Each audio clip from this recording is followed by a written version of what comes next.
Hey Steelers fans, I'm Thomas Mott. Welcome to our Pittsburgh Steelers news and video here. Before we jump into the entire video, look at this tweet that just dropped from one Antonio Brown. What do you guys think about this? Throw it up on the screen. Just want to retire a Steeler, says Antonio Brown. And then he talks about wanting to go back to Pittsburgh. Now, does that mean he wants to just sign a one-day contract and retire as a Pittsburgh Steeler? Or does that mean he wants to play another year as a Steeler and then retire as a Steeler, right? A little cryptic tweet here from Antonio Brown. What do you guys think? We'll start the show with a simple question. Would you want Antonio Brown back in a Pittsburgh Steelers uniform?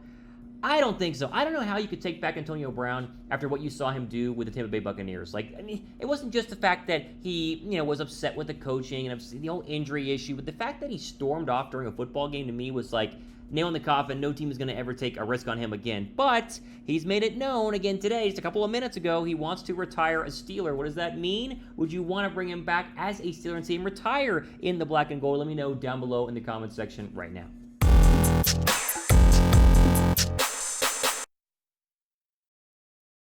Hey Steelers fans, I'm Thomas Mott. Welcome to our Pittsburgh Steelers news and video here on a Monday, and a lot is going on because rookie minicamp has been going on, and so all the rookies, the undrafted free agents, as well as first-round draft pick Kenny Pickett have been on the field in Pittsburgh, and honestly, the word's coming out saying they look pretty good. Calvin Austin, the wide receiver, George Pickens, the wide receiver as well. Things seem to be pretty strong and going well for this young rookie class, and we begin, of course, with the highlight of the class, and that is Kenny Pickett, the 20th overall draft pick. So, Pickett, according to all reports, has had a very impressive minicamp. Not just outside reporters saying that, it's people inside the building. I mean, you talk to, as we'll see, with the wide receivers who are catching the football, the running backs who are in the huddles with them. They see a leader, they see a great thrower of the football, and that was kind of the one knock on Kenny Pickett, right? Is he super accurate? Does he have a monster arm? The little hands issue, right? So far, and again, no pads, and it's rookie minicamp, and so we can only take so much from this, but so far, so good right now with Kenny Pickett. Also, as we'll see a little bit later on, Big Ben, all the controversy of Big Ben never talking to Kenny Pickett when they were in the same practice facility, essentially, during Pickett's time at Pitt, that seems to have gone to the wayside as Pickett confirmed that Big Ben did actually reach out to him after he was drafted and offered advice and help and mentorship, and so we'll read that quote here in a second. First, let's go and get to Calvin Austin's quote on Kenny Pickett, the fourth-round draft pick, hopefully an impactful wide receiver. He said this, I love this, quote, "The boy can throw it. I already knew he could throw it. Already knew he could throw it from the Senior Bowl and stuff, but catching balls from him just feels comfortable. It feels great," end quote. George Pickens said something very, very similar, that the ball feels great in terms of catching it. Very catchable football by Kenny Pickett. Jake Dixon, who's an undrafted free agent, said this about Kenny Pickett. Throw it up on the screen. Quote, "You can tell he takes the huddle by the horns and gets everybody going. He's been nothing but a great guy. I think he's been everything you look for in a leader," end quote. Again, these are rookies. These are rookies grading other rookies, so there's only so much we can actually take from this. But let me just say this.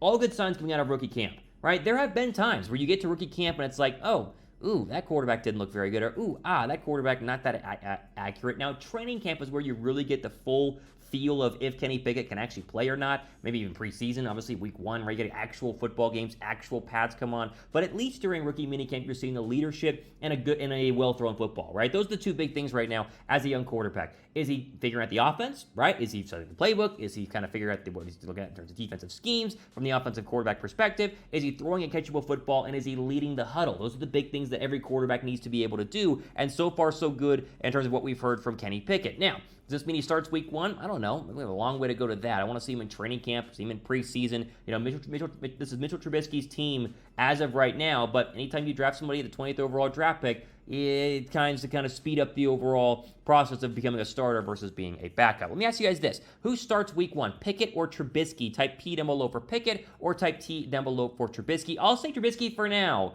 but if Pickett keeps doing what he's doing, then, you can only stop him and hold him out for so long. Let me know what you guys think down below right now. All right, we mentioned earlier, I think Tom did a video on the channel a couple of days ago talking about how, there's still some drama between Big Ben and the Steelers organization. Has he reached out to Kenny Pickett? Has he not? Well, he's now called Kenny Pickett, and the drama seems to be over, according to Kenny Pickett, who actually said this in a press conference. Finally, if people are actually worried about this, which I wasn't, I think it was kind of ridiculous, but at least now Big Ben has reached out to maybe the next Steeler quarterback. I'm sure he reached out to Mitch Trubisky as well. Either way, here's the quote. This is Pickett on Big Ben reaching out. Quote, "He said he's always there for me if I have any questions or advice. He's an unbelievable player, Hall of Famer. He's a guy that I'll definitely use as a resource in the coming weeks here," end quote. And he should. It's what you should do. Anytime you get a new job, you go find the person that you're replacing, at least that's what I've been taught to do, and you pick his brain, or at least somebody at the company. Pick the brain. What am I getting myself into? What do I need to do? And it's more important versus someone, in marketing or, in tech to do this versus someone at the quarterback spot. Way more important to be a quarterback going to Big Ben and saying, Ben, what do you got for me? There was a video on the Denver Broncos Twitter a couple of days ago that Peyton Manning is mentoring Russell Wilson. Not a rookie, but still, first time as the Denver quarterback, you get the mentorship. So I love the fact that Big Ben called. I love the fact that he's offered his ability to, train Kenny Pickett, and I think that, or at least mentor him, and I think that this kind of puts the bad blood that there possibly was out there to bed. Now, if Pickett can have what Big Ben, or duplicate what Big Ben did his rookie season years and years and years ago, I was just a kid, then you're going to have a very good year and a very good quarterback by Kenny Pickett. Look at the numbers of Big Ben's rookie year. You almost forget he was 13-0 when he took over the starting quarterback job. 66% completion percentage. Unheard of numbers. Like, you don't get those kind of numbers as a rookie. That's fantastic. 17 touchdowns, double-digit picks. He did have multiple interceptions, over 10, which is a little bit of an iffy, but he was really, really, really good his rookie year. And if he can, give a little secret sauce and share the magic code with Kenny Pickett, then hopefully Pickett can have equally as good, if not a better, rookie year than Big Ben did all those years ago. Now, all of this is going to kind of culminate in a quarterback battle. We're going to have an open quarterback competition. We get to training camp. You forget Mason Rudolph is still there. And, of course, Mitch Trubisky, they signed to a 2-year deal this offseason. And so who will win the battle? That is the question. I'm just excited to watch the battle. Are you excited for all the quarterback drama going to happen the next couple of months at Pittsburgh? Drop a like down below if you guys are excited here, because I think it's going to be very dramatic. It's going to be a lot of fun. And the news talk radio, the blog writers, the beat writers in Pittsburgh are going to have a field day figuring out who the starting quarterback will be over the next couple of weeks. So drop a like down below if you guys agree.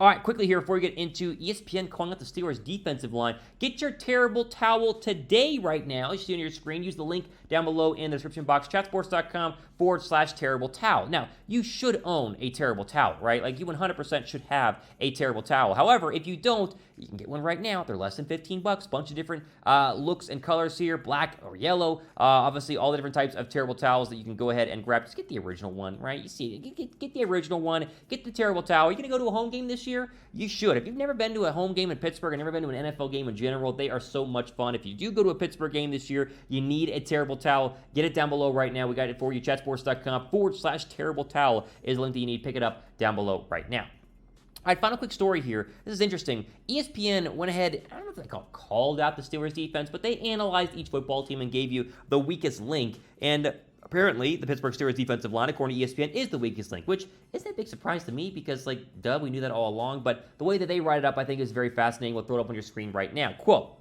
At the other two spots, Pittsburgh is relying on a pair of starters, Stephon Tuitt and Tyson Alu, who combined for 57 snaps in 2021. Tuitt missed all of last season due to a combination of knee injury and mourning the death of his brother. He has yet to commit to anything for the coming season. He remains hopeful but vague whenever asked about Tuitt's status. Nose tackle Alu was lost in week 2 to a broken ankle and is entering his age 35 season. Behind them are journeyman Chris Wormley and third-round draft pick DeMarvin Leal of Texas A&M.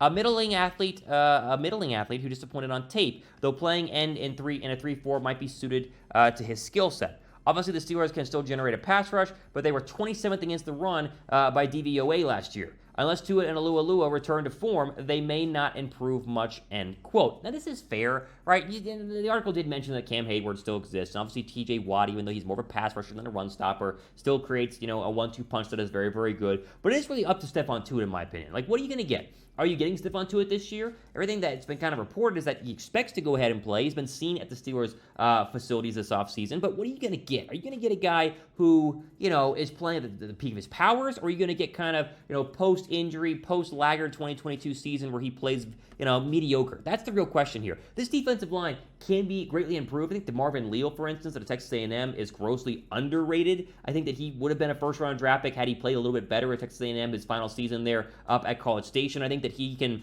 grow behind a guy like Cam Hayward, grow behind the defensive line that he has in front of him and get you some valuable reps. They should be better. The question is, will they be, top 10 against the run or top 15 against the run? Because 27th against the run is not going to cut it. I mean, you watch teams gash this Pittsburgh Steelers team up and down when they were running the football, even just in between the tackles, A gap, B gap. It was all over the place. So can the defensive line get better? That is the big question. I think that they can, and they have, but it's up to Tuitt and obviously Tyson Alua to be back from that ankle injury and combine for more than 57 snaps in 2022 for this team to be a lot more successful than they were last season. I guys think, is the defensive line the worst position group on the Steelers? I think they are. Type Y down below for yes. Think that they are not, then go ahead and type N down below for no. I think so. You would have said the wide receiver group at one point. They've obviously improved in that point. I think the offensive line improved this offseason. Maybe it is the offensive line. But the offensive line, there was some effort there to make it a little bit better, at least add some depth, new center being brought in, etc. But I do think the defensive line, maybe not the worst position group, but it definitely is the one that needs the most improvement because, as you saw, great against the pass, bottom of the league against the run, 27th overall, must improve there in order to have success a lot further beyond where they were in 2022. All right, before we go ahead and end this, be sure to follow me on Twitter. I tweet a lot of Pittsburgh Steelers stuff. Thomas Mott on Twitter is the place to go ahead and find me. Trying to get to 4,000 followers on Twitter. I think a lot of you guys can help me out on that. So go down below and hit that, hit my Twitter link is in the bio, but just search Thomas Mott as well on Twitter. You'll find me. Also, mailbag video happening later on this week. Use the hashtag Steelers to go ahead and get your question asked and answered. That's what we do here, right? Must be a subscriber. Go down below, use the hashtag Steelers to start your comment, then put the rest of your comment in there, ask any sort of Steeler-related question that you want, and I will pull the best 5, 6, 7, 8, however many I'm feeling that day, and hopefully give you guys the right answers you are looking for. Again, hashtag Steelers is what you need to say down below in the comments. That way I can find the comment. It's kind of the big secret sauce in order for me to go Control-F, hashtag Steelers, and scroll through and find your questions, because I'm only pulling the ones that have the hashtag Steelers. So go down below and ask that question. All right, ultimate day on our Pittsburgh Steelers news and review video. I'm Thomas Mott, signing off for the rest of your day.